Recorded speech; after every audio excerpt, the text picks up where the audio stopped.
Kol Halal Yahweh, Bahashem, Yahweh Shai, Bahashem, Bachakadash, the one to GMS, the Atonement Truth, Revelation 13 and 16. And he causeth all, both small and great, rich and poor, free and bond, to receive a mark in their right hand or in their foreheads. So if you take this chip,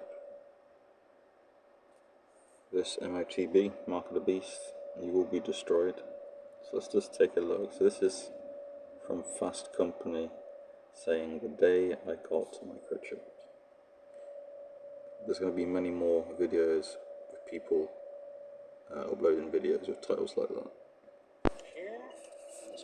And for the record, in terms of a pain scale, if you can compare it to something, Probably more like a bee sting. The latest office innovation is a microchip implanted in the skin. This is the first American company to ever try this. So what are they tracking, and would you say yes if your boss asked you to do the same? So if my employer wanted to microchip me as if I was their puppy, I would have a huge problem with it, and I would probably quit. you could argue that the government is tracking you everywhere you go, but they are already with your phones. Yeah, it just seems a bit permanent. If you already have an Apple Watch that's you're wearing around, at least you can take that off at some point. That's something I would do. I think it's a great idea, and I think it would make it all a lot easier. I just think that you have to back it up with maybe some doctors saying it's good for your health, and then I think I would do it. 3Square Market is a company working on one of the biotech advances at the forefront, implantable RFID or radio frequency ID microchips. The tech has been around for decades, used to track pets, packages, and livestock, but now the Wisconsin-based company is trying to make the implants mainstream. Even with all the risks and unknowns associated with this technology, I was really curious what it'd be like to have an implant. So I traveled to Wisconsin to get chipped, thinking, what's the worst that could happen? The chip is coming out at the end of the day, and the RFID chip is already inside there. Yes. It's a little bit larger than a grain of rice. Correct. Jasmine rice, I think. Basmati. That's Andy Whitehead, better known as Gonzo. He's a local body piercer with 17 years of experience who was brought in to implant the microchips. I was slightly nervous about having the microchip inserted inside my body, given the size of the needle, and also nervous about what it could potentially mean for me, but here we go.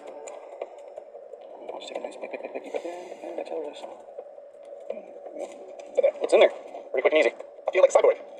Here you go, you're a proud member now. Indeed, part of the club. Just like that, I was part of a small group of people on Earth pushing the boundaries of what it means to be human. And within minutes, I was meeting with their tech team to get my chip programmed. I guess what you're saying, to put it in layman's terms, if I wouldn't need to take this out until we live in that futuristic world where everything's wireless, cash is gone, autonomous vehicles take us everywhere, and I'm just beeping my way through my day. Really, probably you'd never have to take it out, and this is what we think is going to propel us into that next stage in life, the cashless society like you're doing overseas already. This would facilitate that because you wouldn't need to carry any cards or cash. Everything would literally be stored on the chip. There is no GPS tracker in the chip, which was really good to know. And the applications for it were actually pretty sweet. I can now open doors, fire off texts, forget all of my passwords, and even make credit card payments. I started to wonder, is it worth getting this thing removed? And what I'll do is I'll set yours up so that I can make a phone call off of it right now. Success.